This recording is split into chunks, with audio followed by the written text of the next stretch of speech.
UN agencies convened Monday in Geneva to request a sum of $434 million to fund a massive emergency response to the Rohingya refugee crisis in eastern Bangladesh, where nearly 600,000 people have crossed the border after fleeing recent violence in Myanmar. The crisis began in the days after an August 25 attack on state security forces by Rohingya insurgents, which triggered a brutal military crackdown on civilians that has sent more than half of the total Rohingya population fleeing in what may be the fastest cross-border exodus in modern history. The Myanmar military has been accused of a campaign of ethnic cleansing. Refugees arrived alleging gang rape, extrajudicial killings and the burning of hundreds of villages, which rights groups have documented in satellite imagery. The government of Aung San Suu Kyi, the country's de facto leader and a Nobel Peace Prize laureate, denies the atrocities.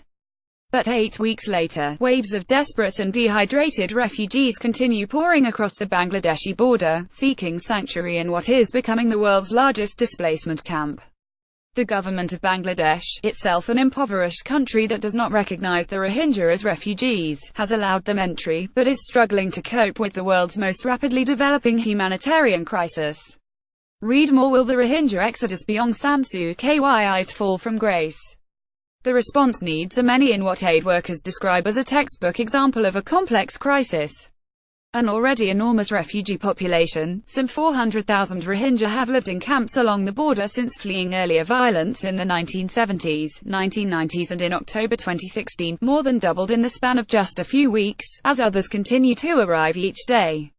The sprawling camp complex is now home to about 1 million people, most of whom live in flimsy bamboo structures with tarpaulin rooftops and no electricity beyond a few solar panels salvaged by refugees as they fled. UN staff have warned that the crowded and filthy compound, comprising 2 decades-old camps called Kutupalong and Balu Kali, which have now become a sort of city for the displaced, is ripe for an outbreak of disease such as cholera or malaria. UNICEF says about 60% of Rohingya refugees are children, many suffering from severe acute malnutrition. The agency, which has requested $76 million to support life-saving assistance over the next 6 months, said last week that children are arriving at the astounding rate of up to 12,000 per week. Once settled in the relative safety of the displacement camp, they face additional threats of malnutrition, disease and vulnerability to human trafficking. Read more. The Rohingya exodus surges again, as thousands more arrive at the Bangladesh border. The UN's World Food Programme, the compound's primary nutritional provider, says it needs $77 million to assist some 1 million people. The agency currently has only about 30% of the funding it needs, which will keep operations up through November, but still requires an additional $54 million to maintain its work through February. WFP provides rice, lentils and soybean oil that the refugees need to survive, as well as high-nutrition supplements for the many pregnant women and malnourished children under 5 among them. UNHCR, the UN's refugee agency, will request $84 million to assist what it has deemed a Level 3 emergency, the body's most severe crisis alert. The agency to date has delivered about 500 tons of material assistance in 5 airlifts. The refugee community is completely reliant on such aid, having no livelihood opportunities at present.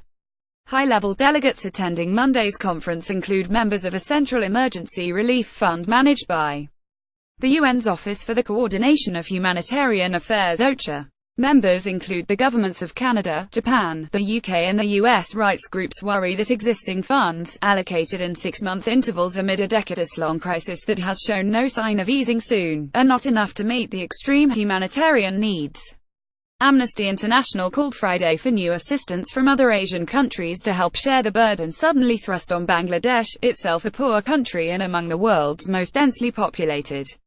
Omar Warich, Amnesty's deputy South Asia director, called for an immediate and sustained response to the unprecedented crisis. This means that more countries, particularly those from the region, need to play a much bigger role and share the burden of responsibility, Warich said in a statement.